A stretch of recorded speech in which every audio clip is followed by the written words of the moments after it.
Hello and welcome to Virtual ScoutFest 2020. My name is Jason Cheney. I'm the Scoutmaster of Troop 42G here in the Great Smoky Mountain Council, and my videographer today, who we might see later on in the program, is my daughter Corinne, and she is an assistant Scoutmaster with our troop. Today we're going to talk about cooking technique known as box ovens or cardboard box cooking. Lots of times whenever you're thinking about ovens and you're cooking, you're thinking about this big old heavy Dutch oven, and we're not going to talk about that. Everything we do is going to weigh less than this thing does. And it's going to be homemade in many cases. You can buy box ovens.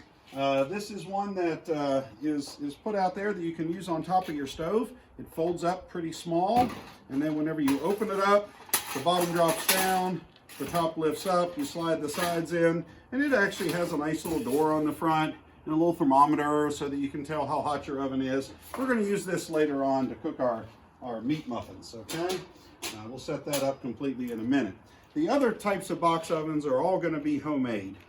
One style involves you putting aluminum foil on the ground, and some people will put their charcoal, which they'll use as fuel, directly on the foil. I prefer to set up a little grate that's raised. We use little cut or crushed soda cans for that. That allows air to get in underneath the charcoal and allows that charcoal to burn a little bit more efficiently. On top of that, we have this little rack, which is where we'll set our food, usually about 8 to 10 inches above the charcoal. If you don't have a little backpacking grill like this, you could always take some cans and set those up, and just take a metal rack of some sort and just create a platform that you can put your food on there. Okay? As far as the top part of box ovens like this, there are two options. You can either line the inside of a box completely with foil, line the bottom and line all four sides, and then you're just going to drop this box completely down over the top. You will have to prop a corner of this up just a little bit to let a little bit of air get in. Charcoal's just like a candle. If you suffocate it, it won't burn nearly as well. Your other option is to take a box and cut all of the flaps off the top and bottom, and then line the inside of the box completely with foil. Make sure that any tape or foil that is going to be exposed to the heat is going to be completely covered in some type of foil. If there's any cardboard or any kind of duct tape or anything like that in there, your box will likely catch on fire and you'll have a giant flaming mess on your hands. The tape that we use on the inside is foil tape. It's aluminum foil on one side, it's got a paper backing on the other. You can pull that back and it exposes the sticky part of the tape. You can get this in any kind of home store. They usually sell it with dryer ductwork or air conditioning ductwork, okay? Again, all the foil that you're gonna line with, remember there's two sides to foil. There's a shiny side and a dull side. We're always gonna want that shiny side exposed so we get maximum reflection. Okay, the other kind of box oven we're gonna use is very similar. Come on up here, Corinne. We're going to see that the whole inside of the box is lined. There's a little grill down in there that's raised up. And then we have these little vents right here that are cut into the bottom. If we close the vents, it'll burn a little cooler. If we open the vents, it'll burn a little hotter. These little metal rods go across the inside. That's where you're going to set your food. And then you can close up the flaps, and you'll have just enough ventilation up here in most cases to allow the gases to escape, and it'll cook up real nice. Just a few pointers about safety. If you're going to be putting this foil down on the ground, you're obviously going to scorch the earth. So if you don't have a dirt area, you might want to build a platform with bricks or concrete blocks. We're going to do it on concrete today, so it won't be a problem. If you're in an area with a lot of dry leaves and that sort of thing, definitely be careful anytime you use charcoal. and you're going to want to clear those leaves out of the way. Also, all this stuff is hot, so we like to use a little pair of welding gloves. We keep these in our patrol box, and they're great for handling anything like hot box ovens or charcoal chimneys. A charcoal chimney is this contraption right here. And you'll see that it's a metal tube. It has a barrier down the center. There's a small opening in the bottom and a bigger area up top. That's where you're going to pour your charcoal, is in the top. You're going to stick newspaper in the bottom, and you can set it on the ground, or you use these metal feed pans and set that in there, and then you'll light the newspaper and the flame will light the charcoal. And we have one that's already started over here. You'll see that the flames are coming up through, and as you look down in there, you'll see where there's even some charcoal that's already starting to get nice and gray. We prefer this method because you can just use regular charcoal, and you don't have to use the instant light charcoal, which I think tends to transmit a little bit of that lighter fluid taste into what you're cooking. As far as what kind of charcoal, or how many pieces of charcoal we use, that all depends on what you're cooking and what your recipe calls for.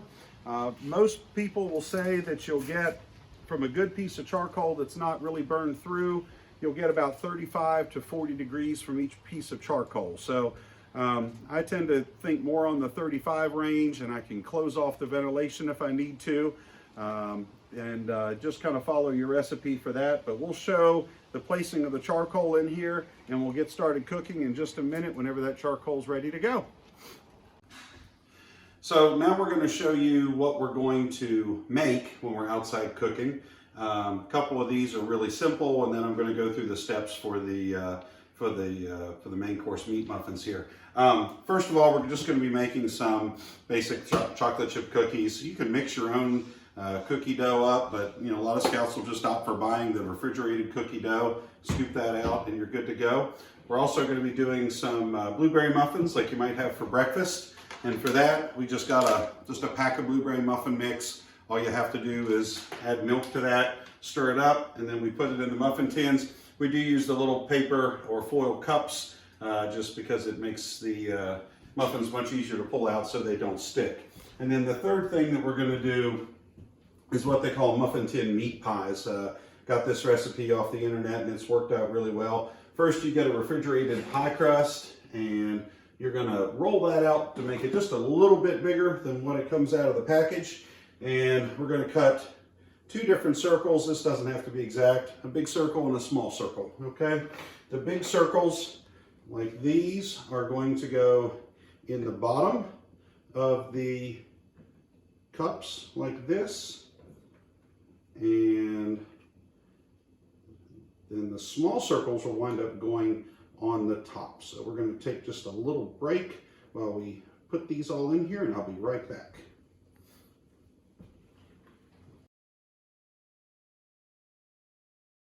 Okay, so we have the base of our muffins all in the tin, and we did spray that down with some vegetable oil before we started so that hopefully these won't stick too badly. Now we're going to mix up what'll be the main part of our meat muffin. We have a ½ pound of just regular ground pork. You can also use ground turkey. We've made this with very lean ground beef before as well. With that, we're going to do half of an onion that's chopped up. We're going to do a ¼ cup of breadcrumbs, and we've beaten up an egg, a lot of which is going to be used as a wash to put over the top of the muffins, but we are going to put just a couple of teaspoons worth of the egg in that mix as well. Okay. And in addition to that, there's going to be a ¼ teaspoon of pepper,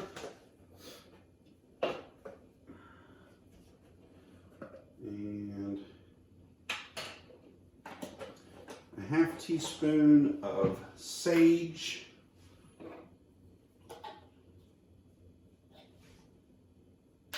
excuse me, a ½ tablespoon of sage,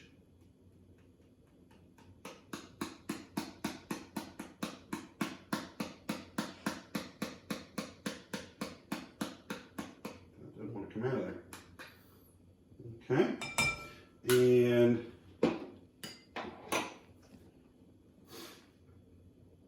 oh, and just a little bit of salt, which I forgot to grab, but luckily we're in the kitchen.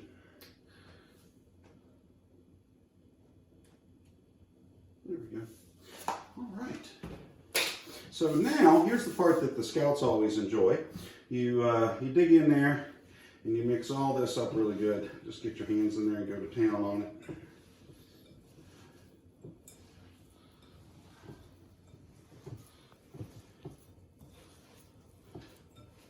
You got to kind of fold the breadcrumbs and the onions into the mix here.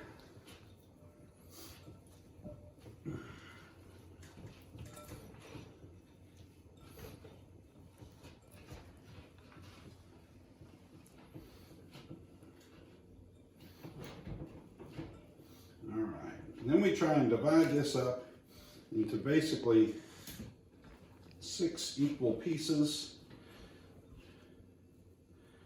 and just form a meatball with it. And that goes down into one of these muffin cups. And we're going to do this 5 more times, and then I'll be right back.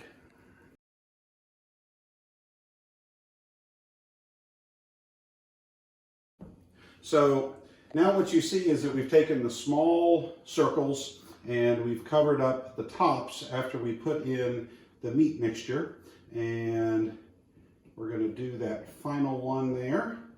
Okay, and we had a little bit left over, but you can't make these too full, or there's no way that you'll get a seal between the top and the bottom when it comes to the dough.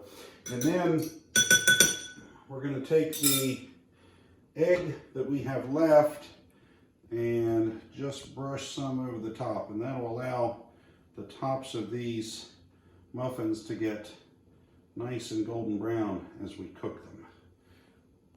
All right, so we're gonna finish doing this, and then when we're done, we're just gonna take the fork and put a little hole in the top of all of them. Just for ventilation. And then we'll be ready to cook, and I'll see you outside in just a moment. And obviously the next thing that I'm going to do is wash my hands. Remember, Scouts, we always have to be aware of safety and cross-contamination, and especially when you're working with raw meat, it's important that you refrigerated it properly before you started using it, after you've used it if you have any leftovers, and that you're washing your hands whenever you're done handling it. So we'll see you outside in just a minute. Okay, so we're back, and the charcoal looks ready. You can see that it's starting to gray up here quite a bit. So what we're going to do with our tongs, we're going to take our charcoal out piece by piece, and we're going to put 10 over here for the cookies, because they need to be at 350, and we're going to put 11 over here for the muffins, because they're supposed to be at 400, and I'll be back whenever we get all this charcoal placed.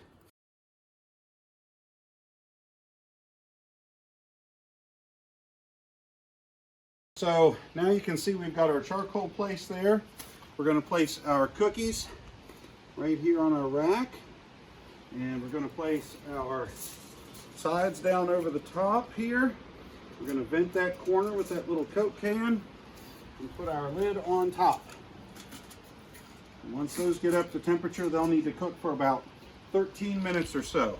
Over here, you can see that we've got our charcoal in the bottom, and we're going to take our blueberry muffins and set them right there on the little wire rack, and we're going to close this up and going to get something to lay on the top there, and then we're going to let that cook for about 15 minutes or so. We're also over here on the stove, we have our commercial box oven, and we've got that preheated. We're going to put our meat muffins in here. And like we said, got to be careful with the meat, so we're going to take a little meat thermometer and run that on the inside, and we're just going to run, I'm going to stick it through the door here, We're just going to run that down into the center of one of those meatballs. We want to make sure that we cook our pork, our ground pork, to at least 160 degrees. So we've got that ready to go, and we'll be back whenever the food's done and let you see how we did. Hi, I'm Corinne, the person he mentioned was videoing earlier. Once you're done cooking, you need to make sure you dispose of your charcoal properly. Once it is fully out, you need to make sure that you either take it far away from your campsite and scatter it out over a large area, or you can pack it out with you if you're backpacking. So as you can see here, our meat muffins turned out nice and golden brown, and our other muffins turned out great too, and they're both thoroughly cooked through. And then our cookies here, I've already taken a bite out of one, are nice and golden brown. And they are delicious too. I hope you've enjoyed your time here learning about box oven cooking, and that you have a great time watching the rest of the virtual ScoutFest.